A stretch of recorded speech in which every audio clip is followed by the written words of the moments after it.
امریکی صدر Donald Trump کی جارحانہ پالیسیاں دنیا کو نہ صرف حیران کیے ہوئے ہیں بلکہ ان پالیسیوں کی وجہ سے دنیا میں عدم استحکام اور غیر یقینی حالات میں بہت زیادہ تیزی سے اضافہ ہو رہا ہے۔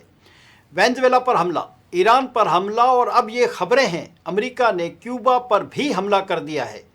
کیوبا میں حالیہ ملک گیر بلیک آؤٹ کے بعد سوشل میڈیا پر یہ سوال شدت سے گردش کرنے لگا کہ کیا امریکہ نے کیوبا پر حملہ کیا ہے؟